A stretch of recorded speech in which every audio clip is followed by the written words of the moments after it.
All right, guys, it's Adam Trigger. It is time for On the Clock, free pick show right here on WagerTalk TV.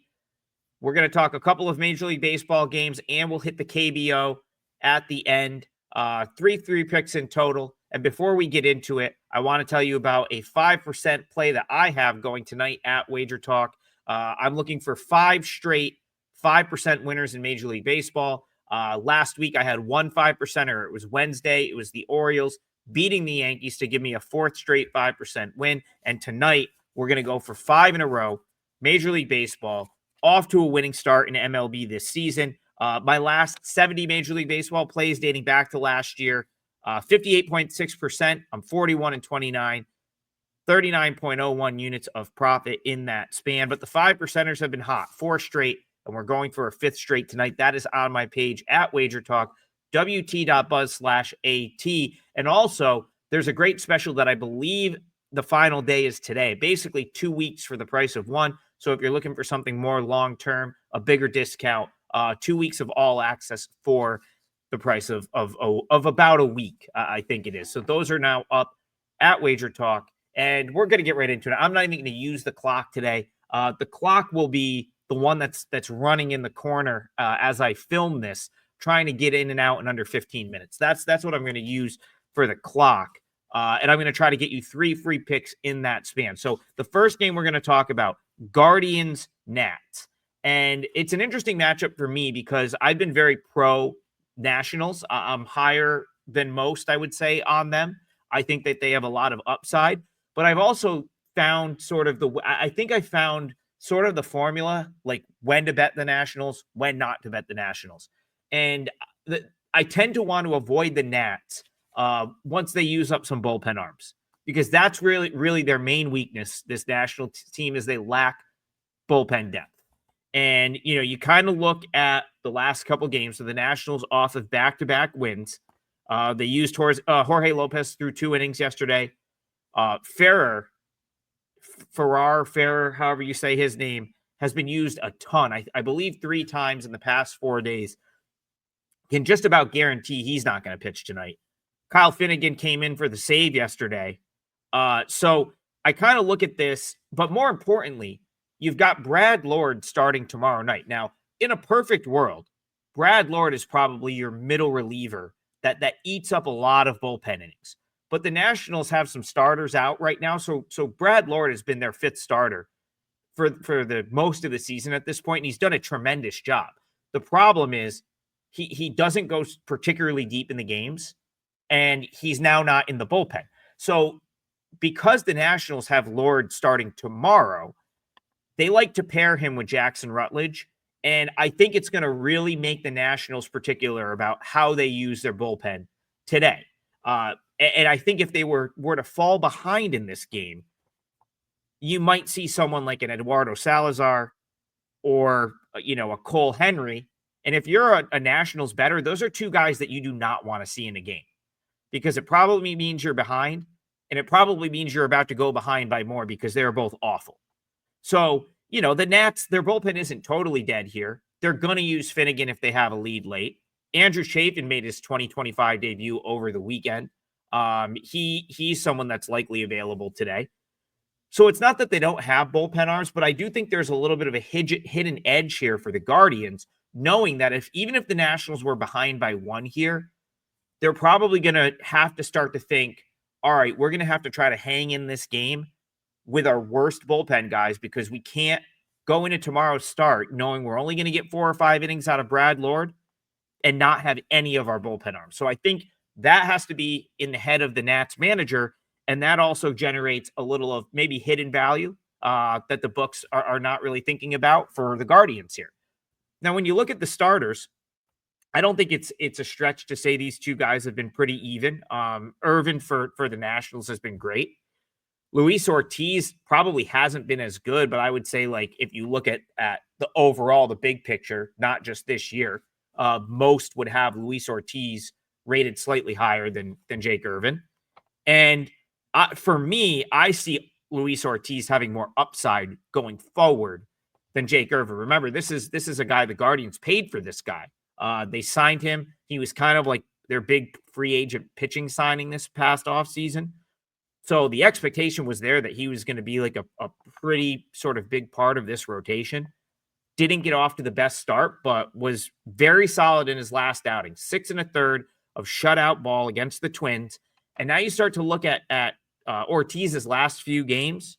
10 strikeouts against the Royals. He had 8 against the Pirates, 8 against the Yankees. I think he's starting to round in the form. And so when I look at this one, I see the upside of Ortiz, the upside potential of Ortiz, a Guardians team that's just more consistently good than the Nationals. Again, that's the two things the Nats that are keeping this team under 500 is bullpen depth and then just a little bit of inconsistent play on the offensive end. And then, Emmanuel Clase being used the past 2 days might actually be a good thing. He has not been good this year. He's been used the past 2 days. So I actually think you end up with the Guardians' better bullpen arms here. I was surprised that this was only minus 110, I think, right before I started filming this. I would have had this more like minus 120, minus 125 Guardians, especially with the Nats coming off back-to-back wins and having used so much bullpen. The Nats have won 3 of their last 4, and they've used a ton of high leverage bullpen over the past 4 days. So I think you got to like the setup for the Guardians there. Guardians or pass would be there for me. All right, let's head across. Well, we're not really heading across the state of Ohio by any means. It's the other Ohio team, but this game's going to be down in Atlanta, where the Braves will take on the Cincinnati Reds. And I think the Reds are some value right here. This is a roughly 500 team right now. The Cincinnati Reds are, but I think the drawback to them so far this year has been a lot of self-inflicted wounds, just a lot of like mistakes that are correctable, errors, base running mistake on the bases. Just when I watch the Reds, I don't see a lack of talent. I see bad baseball sometimes, maybe like Ellie De La Cruz kicking a ball around at short. Maybe they could be a little bit better defensively, stuff like that I think is easier to correct than just not having the horses, if you will. The Reds have a lot of talent. And so when I see that the Reds is a 500 team with all this talent, I think if they could clean some of this up, they could be 5 games over 500. They could be 7 games over 500. And so I do see upside with the Reds because of that. Now, in this matchup, again, I have this closer to a pick. So the fact that you can get such a good price on the Reds here is absolutely value. Brady Singer, I think he could be in line for a career year. I think he is going to end up with the best numbers of his career to this point after this season. He started to show it last year in Kansas City. Obviously, he was at one of the big sort of off-season trades. India goes over to Kansas City. Singer goes over to Cincinnati. I think Cincinnati has better pitching coaches. I think they've done a great job with Singer so far. He's throwing a cutter more. They worked on his pitch mix. Seattle, I believe their team whip is number 1 in the league right now. Read that earlier. And Singer is a big part of that. 1.08 whip, which is tremendous for a starting pitcher. So this is a guy that I have only wanted to play on this year and would only want to play on him here. On the other side, like you've got AJ Smith-Shawver, who has the potential. The Braves have been telling us that he's got the potential for years now when they kind of like rushed him up to, I think in 2023, he was still like 20 years old. And they threw him in the big leagues and he was okay. I think he was probably a little in over his head as a 20-year-old, probably needed a little bit more time in the minors. He's very talented, and I think he's potentially has a very long career in Major League Baseball, but he's still young, and he still, I think, has to work it out from a command standpoint. Too many walks, and that's the thing. You cannot give the Reds free base runners. You just can't do it. They have too much team speed. The offense has been good enough where like that is a death sentence right there. If you're just going to give the Reds free base runners, they theoretically they should make you pay more than they have, because that's a department the Reds have struggled in too. Has just been like timely hitting with runners in scoring position. It's gotten better since the beginning of the season, but I trust Singer far more than Smith-Shawver. And the Braves played Sunday Night Baseball last night, a 4-3 game. They kind of went all in to get that win with the Dodgers. They really wanted that win, wanted to avoid the sweep at home. Used for the arguably their 4 best relievers, and they used them high leverage inning after high leverage inning. They needed 4 bullpen innings to close out that win. I think the Braves are a little bit inflated here, and it would be Reds is if you're looking for a good underdog, money line underdog in this game, I think the Reds have got to be worth a look at that price. All right. We are going to finish up with some KBO. Nice KBO winner for us yesterday with SSG. It was about as easy as it gets. Admittedly, I fell asleep, woke up. You can watch the games on replay. Sometimes the 1 a.m. games I'll do that with. And, they were up early. It was about as easy, sweat-free of a watch as you're going to get. So a nice KBO winner for us yesterday. And that's kind of what's going on here again today. So the kids' Children's Day celebration, I believe Children's Day holiday in Korea was yesterday. And I think this goes over multiple days, might be like the whole series. And then they're going to give the guys a day off on Thursday.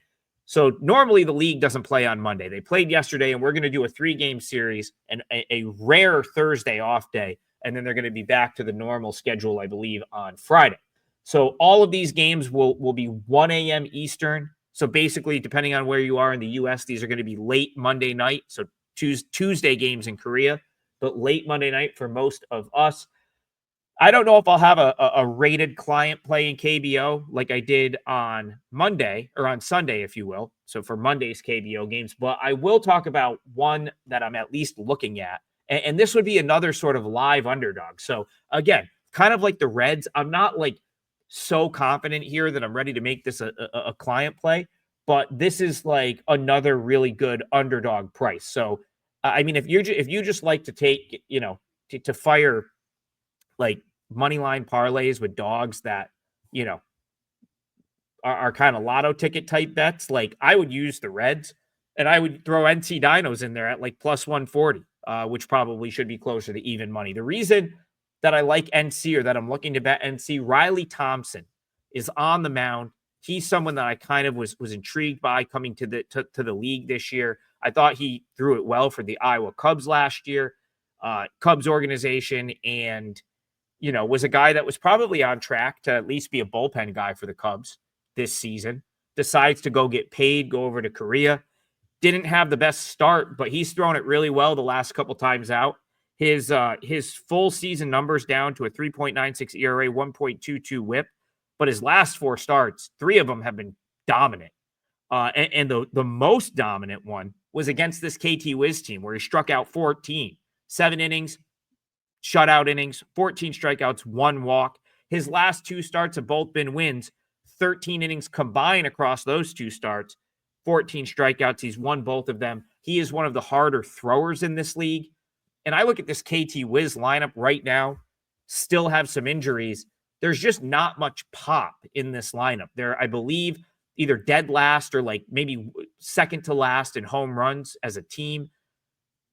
This is not the lineup that's gonna handle someone with a fastball like Thompson. Because remember, a lot of these Korean-born pitchers don't have elite velocity. They have to be craftier, have to really like throw their off-speed stuff for strikes, mix it up.